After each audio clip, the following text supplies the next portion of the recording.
A disturbing discovery on the front steps of Nancy Guthrie's home: blood. The 84-year-old mom of Today Show anchor Savannah Guthrie vanished late Saturday night. And now, as accusations are spiraling on social media, the sheriff in Pima County is firing back, calling claims false information. We're on the case presented by Law&Crime. I'm Chris Stewart.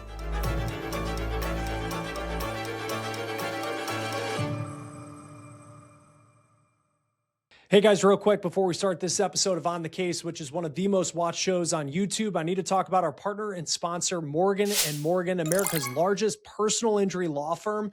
They're a firm with more than 1,000 attorneys who have recovered $25 billion for more than 500,000 clients. And in the past few months alone, a client in Florida received $12 million when insurance offered just $350,000. In Pennsylvania, another client was awarded $26 million. That's 40 times the insurer's offer. Morgan & Morgan makes it easy to fight for what you deserve. You can even start a claim from your phone. So if you're injured, you can start a claim at forthepeople.com/OTC. You can also click the link below or scan this QR code on your screen. The Pima County Sheriff says they are trying to follow every lead they possibly can in finding Nancy Guthrie. It's now been more than 3 days since she went missing late Saturday night. Federal agents say that they are looking over cell phone and digital data trying to find her. They did say they're looking over cell phones, plural, and it's unclear exactly whose phones they're analyzing. Now, this is new video I want to show you. This is from News Nation, and this is what looks like blood found on the front steps of Nancy Guthrie's home near Tucson, Arizona. And you can see there does appear to be blood on the front steps of the house. You might look at this and say it appears to be the amount that someone might lose if they have like a serious bloody nose. But the Pima County Sheriff, they won't confirm this information and whether this was actually blood related to the case of Nancy Guthrie and what may have happened to her in the middle of the night between Saturday and Sunday when she did not show up for church. Now, the sheriff will confirm that they were able to find DNA that they submitted to a lab. They won't say what that DNA was, whether that DNA was blood, but they say the DNA does belong to Nancy Guthrie. Now, there's also another potential piece of evidence missing from Nancy's house that we'll talk about here in just a moment. Nancy, a white female, 84 years of age, 5'2" medium build, powder blue. Things after 2,200 hours as of yesterday. Nancy has high blood pressure, pacemaker, and cardiac issues. So what you're hearing there, that's the newly uncovered audio of what a dispatcher said when the call went out that Nancy Guthrie was missing on February 1st. We hear that dispatcher mention that Nancy Guthrie has a pacemaker, she has high blood pressure, and she has cardiac issues. You remember the sheriff of Pima County said she's incredibly sharp mentally, but physically she has some limitations where she wouldn't be able to walk 50 yards on her own. Now, the pacemaker, that also is a very key part of this story because it's helping put the timeline together of when Nancy may have been taken from her home. Now, as a reminder, the sheriff said that Nancy was taken against her will in the middle of the night. They say when they walked into her house, they realized what they were dealing with was a crime scene and that she did not leave that home willingly, that someone must have come in there and taken her from that home. Now, Fox News Digital says that the pacemaker that Nancy Guthrie had, that is synced to her Apple Watch, and the watch was still on the charger near her bed when deputies arrived at her home the next day. They also say they have her cell phone, which was found at her house. And that pacemaker, according to this Fox News Digital report, synced to her watch last at around 2 o'clock in the morning Sunday. So here's what we know when it comes to the final time that anyone had seen Nancy Guthrie. And it brings us back to Saturday night. Law enforcement says it was between 9:30 and 9:45 in the evening that Savannah Guthrie's older sister, Nancy Guthrie's daughter, Annie, dropped Nancy off at her house after they had had dinner. Now, Nancy lives alone in this home north of Tucson, Arizona. Now, we don't know much about what happened next. Deputies were called at 12:15 in the afternoon on Sunday after Nancy didn't show up for church. She is very much a devout churchgoer. So when she was a no-show Sunday morning, that was a major cause for concern. The sheriff says that Nancy's family was first notified that she was missing around 11 o'clock in the morning on Sunday. We do believe that Nancy was taken from her home against her will, and that's where we're at. So the sheriff has been trying not to release too much information to the media over the last couple of days, but there has been a lot of speculation out there when it comes to this story. You have a lot of media outlets putting out pieces of information from anonymous sources that authorities have had to respond to. And one of those pieces of information that deputies haven't confirmed, but they also haven't denied, are these alleged ransom notes that were sent to media outlets on Tuesday. TMZ was the first to report that they received one. Then you had several other outlets, including local TV stations in Tucson, saying that someone had emailed them a ransom note as well. So TMZ says that they received this note Tuesday morning, and the note reportedly demanded a specific and substantial amount of Bitcoin, millions of dollars of Bitcoin, be sent to a specific Bitcoin address. TMZ says they were able to verify that the Bitcoin address was real. And they also say that the note gives a deadline for the money to be sent and what TMZ calls an element of or else. So the sheriff's office posted this on social media in response to the amount of talk about these ransom notes, these alleged ransom notes that were being sent out to the media outlets. And this is what the sheriff had to say about it. Quote, "We are aware of reports circulating about possible ransom notes regarding the investigation into Nancy Guthrie. We are taking all tips and leads very seriously. Anything that comes in goes directly to our detectives who are coordinating with the FBI." So that's not a confirmation that these letters are legit, but it's not a denial either. And then you have this morning, the Today Show reported that the ransom notes were not substantiated. TMZ also claimed that the note had specifics about an item that is specific to Nancy Guthrie. So that's one part of the story. We'll see what else comes of that as this investigation continues on. But I want to go back to this video that was shot by News Nation right on the front steps of Nancy Guthrie's home in Tucson. Now, it's been noted that you can see this mount where something like a Ring doorbell camera would go, but the device itself, the camera, is not there. And it's unclear if that camera had been set up before the abduction or whether it was taken down by someone who potentially abducted Nancy Guthrie, or was it a piece of evidence taken by law enforcement? It's interesting that the sheriff would not answer that question when he was asked at a news conference. Sheriff, we noticed that the camera on the front of the house is missing. Do you believe the perpetrator purposely took the camera? Don't know that. We're looking into that as well. Yes. I do want to note, though, and anybody who has a Ring doorbell camera knows this, if she did have a working Ring camera, she would have an account that records on that camera, and then it gets sent up to the cloud. Deputies say they have Nancy's phone. The FBI says that they are analyzing phones, plural, but it's unclear whose phones they're looking at. In terms of what the FBI is doing, we are providing the following support. Primarily, it's analytical and technical support in the following ways. We're downloading and analyzing cell phones, obtaining cell tower information, conducting interviews, and providing any and all investigative support that the Sheriff's Department needs. We're looking at this from every angle, but we need your help.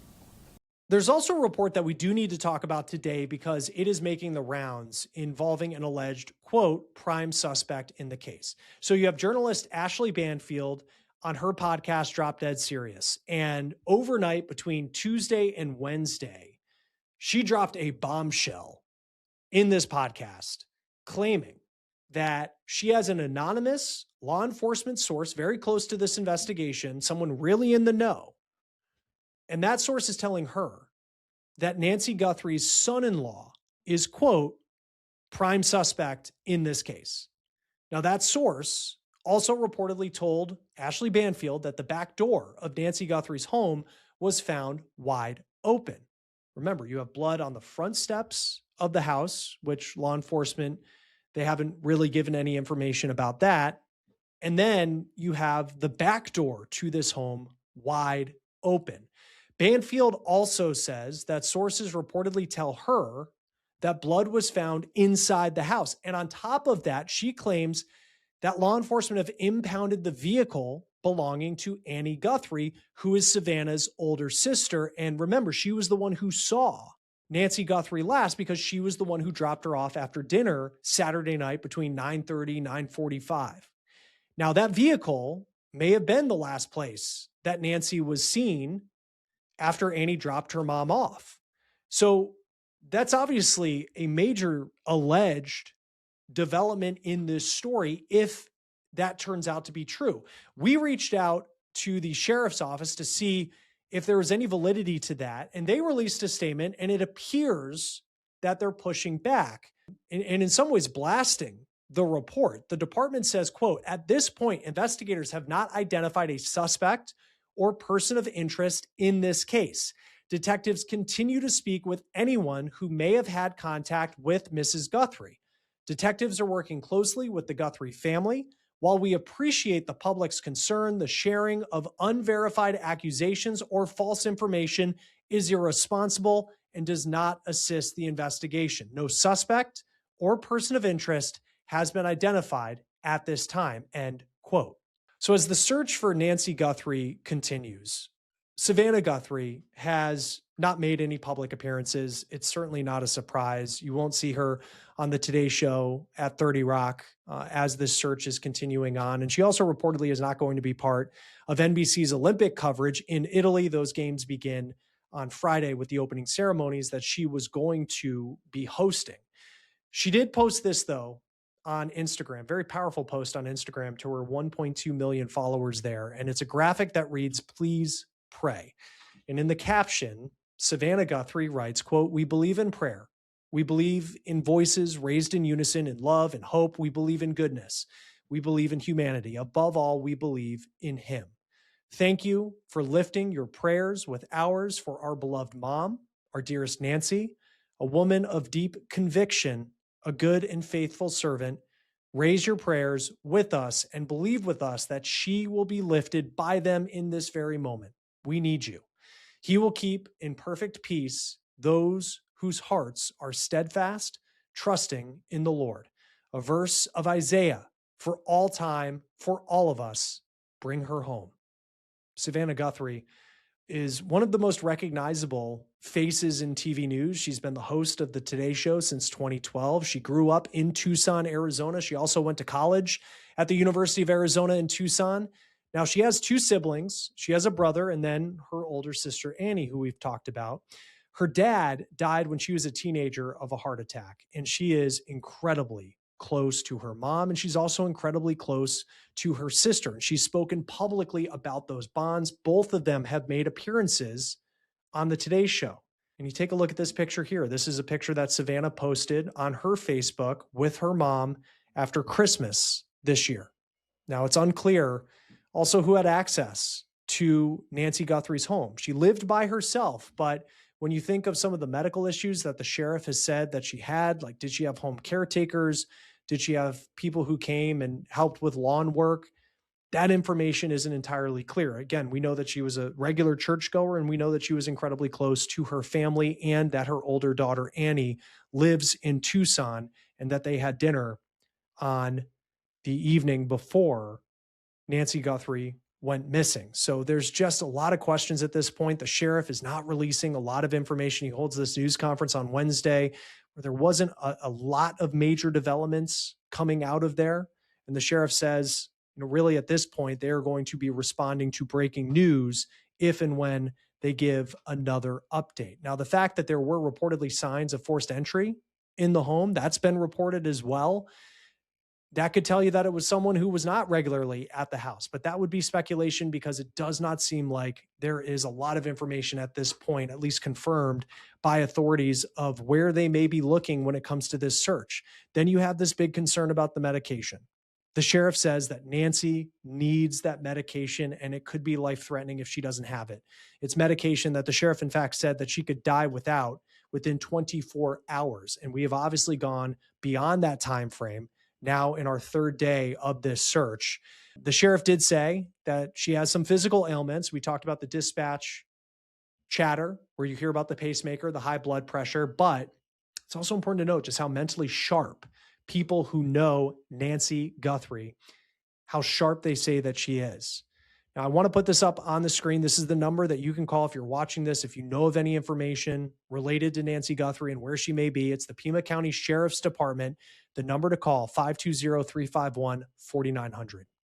Joining us now to talk more about this case, private criminal defense investigator, also founder of We Are the Essentials, Billy Lane. Always great to have you on Law&Crime to break down these searches and where we're at this point. You know, for Nancy Guthrie, we're now, 3 days, 3+ days, since she was last seen and has been missing. What's some of the evidence that sticks out to you at this point about where law enforcement may be looking? I think the fact of the crime scene, that's where it all starts at, her home. Did the person have access to the home? Was there forced entry based on some reports I'm seeing? They're saying there was forced entry into the home. Did she know this person? Did she open the door for them? So all those clues are going to add up. And the fact that there is blood on the scene, we're assuming that it's more likely her blood, but there again, she might have injured her captor. And this may be a situation of some type of self-defense. These are very complex. And I think the most important thing here is that the police department is trying to keep information in-house about what's going on so they can keep the case,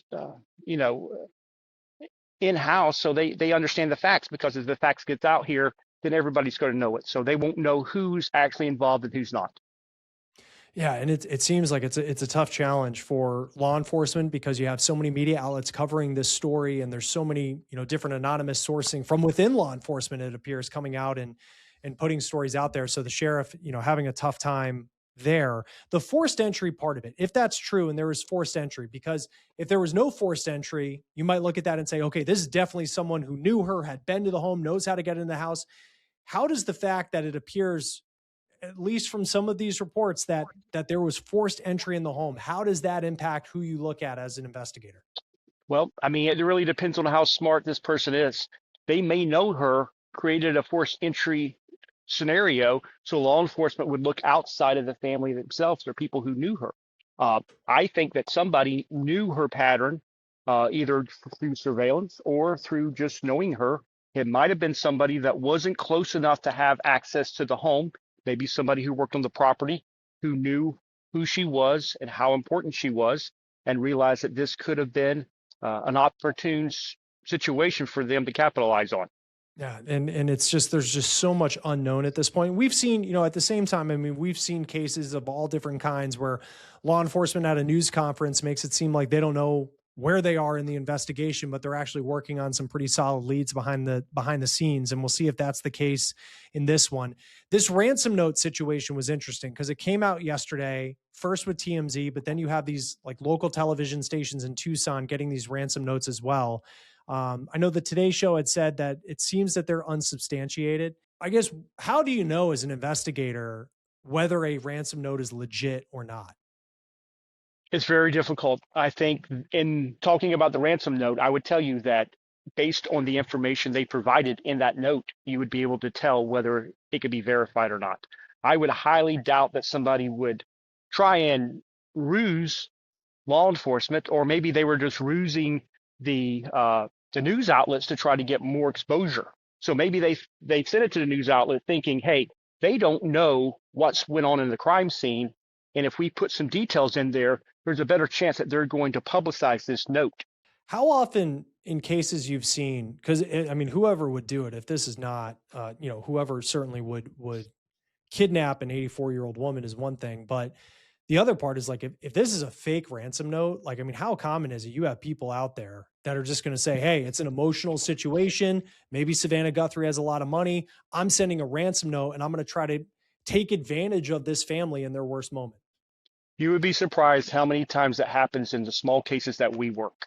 People will reach out requesting money for information to their loved ones because they understand that the family is going through crisis. And at that point, they will be willing to do almost anything to get their loved one back. So there are people out there that capitalize on these situations, even in small, I wouldn't say small, but even in less popular searches like we were involved in, we see that all the time. And we tell the family, expect this is going to happen. And, talk to us and let us vet the information that you're getting. Going back to the forced entry part of it, because I think of just other cases we've done, and we don't know by forced entry, does it mean that the door was jammed? Does it mean that someone came in through a window? Like what evidence it is, I don't know. But it seems like if you are someone who regularly doesn't do this, kidnap people, that there would be an opportunity to leave a lot of evidence behind if you have to physically break your way into a house. Absolutely. And it also creates noise. It creates attention. It's risky to do that. So now, based on some of the information we're seeing about her pacemaker, this might have happened late at night when others weren't around. This might have been a calculated scenario. But there again, we have to think about this because this looks like a kidnapping, but could be something else, and the kidnapping is just a cover-up.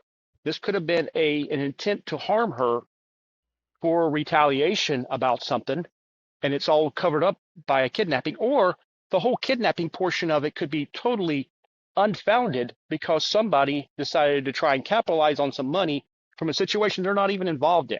And we have those hackers. You have people on the internet who looks at these scenarios that are out of this country who are trying to get people to put money behind a bad situation. And like I said, we see that in our searches almost every time.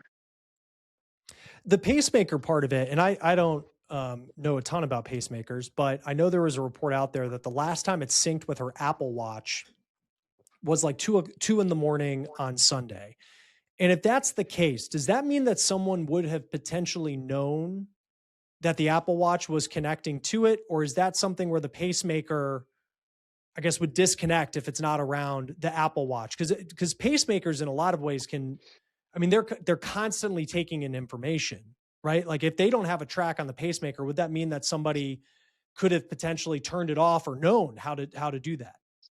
I'm not familiar with the inner workings of a pacemaker, but I am familiar with electronic devices. I did computer forensics for quite some years. And I will tell you, it's just like your Apple Watch. If you leave your Apple Watch at home, it's going to send you a notification it's been disconnected. And we're praying that's exactly what the scenario is. She was just separated from the phone and she's still in good health. But there again, even if she's not in good health, that pacemaker should still be communicating with that phone. So either way, I think it's just a distance thing and not a bad situation we're praying. It's easier said than done. And I know you're in the business of finding people when they're missing, and you think of where she is, Tucson, Arizona. It's not like she was living in a mountainous region off the grid. She's in a relatively decent sized city, metropolitan area, just, regionally in that part of the country. When it comes to like license plate readers, different sorts of electronic monitoring devices that law enforcement may have, like what type of access could law enforcement have to technology that could help them in this case if they are following leads and they just aren't letting us know about them? So as a law enforcement officer, the first thing I'd want to do is do a tower dump of the cell phone tower. I want to know every phone that was connected to that tower during that period of time. Now, if these alleged perpetrators were smart, they had no electronic devices on them that would have traced or tracked them. The second thing, like you had mentioned, the license plate reader. Any vehicle coming and going out of that area, I would be downloading those and running those tags. But I think the most important thing is that cell phone. If these people were careless enough to have a cell phone device on them or any other electronic device that uses cellular data, it could potentially show you who that person is. And law enforcement isn't going to share this. They're going to keep this close, tight to the vest, because this could be their only lead to try and find her alive, hopefully. When it comes to, I think of the blood, and there's blood on the outside of the house. We don't know what that's from. It's interesting. Like the sheriff will say that they have DNA and it's DNA related to Nancy Guthrie, but then won't go specifically into blood and whether that was the DNA that they were taking. But if it is, that blood on the front of the house, if that is related to this, and it's not from someone who maybe had a bloody nose a couple days ago or something like that, what can that tell you? Potentially, it depends whether their blood type, their DNA is in a database somewhere, if they're a known criminal, or there's other databases for DNA. Everybody submits DNA to these applications where they find their loved ones. So there's a lot of public databases for DNA. And it's just not just criminal databases, like I said, public databases. So that's one thing. And the other thing, it would indicate that she's been hurt. The good thing is that there's not tons of blood. Maybe she suffered a cut. Older people have very thin skin. So maybe they grabbed her and was rough with her and caused some type of abrasion on her arm. And she's still able to survive that. Yeah, and you hope that she is, you just hope she's alive. Part of this story now, we're 3 days, 72 hours. I mean, what is what's the timeline, at this point, for law enforcement in terms of the pressure that they're feeling as the days go on? We know about the medication and the belief that if she doesn't have this medication within 24 hours, that it could be fatal or well past that deadline.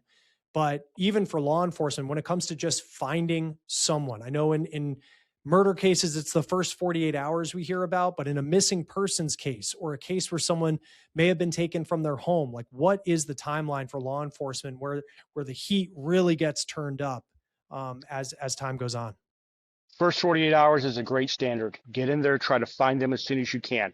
Anything after that you need, and I am highly surprised based on the reports that I've seen that they pulled back the search and recovery teams to try and locate her, because honestly, there's a possibility, and we've seen it in our cases. We've recovered 2 homicide victims before where they were disposed of. So I'm praying that that is not the case in this scenario. But the fact is that it happens. Where are you going to take an 83-year-old lady? Where are you going to maintain her at? Is this a kidnapping? Is this something bigger than a kidnapping? Maybe these people who decide to say, oh, I kidnapped her, just hoping that they would get some money out of it, and it have no relation to this whatsoever. Kidnappings don't typically end well. There's very few successful scenarios where money is exchanged, the person comes back healthy. And I pray that that is not the case here. And this is very puzzling. Honestly, if our team had been closer, we would be out there right now assisting, trying to look to see if there's anything we can find, because we've done it before. God leads us to help families just like this, even in high-profile cases.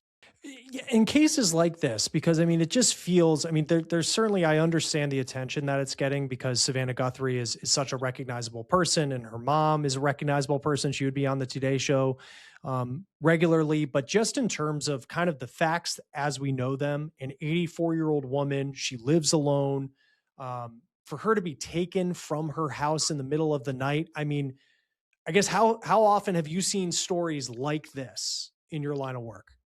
I have never experienced an elderly person being kidnapped like this before in my line of work. We have seen people who have an episode and they leave their home, and maybe it looks like that situation, and they did it under their own will and their own power. But for somebody to be taken like this, we had one scenario like this, but it was somebody that knew the victim, took the victim, harmed the victim, and disposed of the victim, and we were able to locate the victim. Typically, it's somebody who has an interest, somebody that's going to benefit from going through all of this work, if you will, to do this. It has to be planned. They had to know when she's going to be home, how to get in, where to locate her at, and the best way to get out of there, including knowing that there's cameras there, disabling those cameras, and not potentially leaving any DNA to get out of there. Fingerprints, DNA, sightings by neighbors, vehicles, LPRs. Think about it this. What if they didn't have a tag on the car? The LPR wouldn't have picked them up. If they didn't have a cell phone, it's not going to hit the cell phone tower. So they're eliminating their evidence if they understand the process to find people. Well, and I just think too, like, obviously the most important question that needs to be answered is where is Nancy Guthrie and is she okay? Those questions, but also at the same time, it's just like, why? There's just this question of like, why would someone do this? It doesn't appear from anything we've heard that this was a robbery. To just take this woman who obviously has some health issues as well. There's so much that it just doesn't make sense. And you just hope for this family that there can be a happy ending to this story. And we're going to continue to watch it closely. Billy Lane, founder of We Are the Essentials. It's always great to have you on Law and Crime. Can you talk a little bit about your group and the work that you do? Yeah, so we feel that we're led by Christ to go out and help families locate missing loved ones. We do this free. We're all licensed private investigators, former law enforcement, former military. We contact families of missing loved ones, and we go out, do searches, ground searches for recoveries and hopefully rescues. If anybody would love to hear about us, we donate our time. We're not paid for what we do. We do this because we believe in what we do. You can visit wearetheessentials.com where you can learn more about our mission. And if God puts it on your heart, please make a small donation that'll help us help the next family. All right, Billy Lane, private criminal defense investigator. Thank you as always for taking the time to be with us on Law and Crime. We appreciate it. Thank you, sir. If you or anyone has information on Nancy Guthrie, contact the Pima County Sheriff's Department at 520-351-4900. That will do it for On the Case, presented by Law and Crime. Subscribe to us on YouTube and Spotify, and now you can find episodes of On the Case on Peacock. I'm Chris Stewart. We'll see you next time.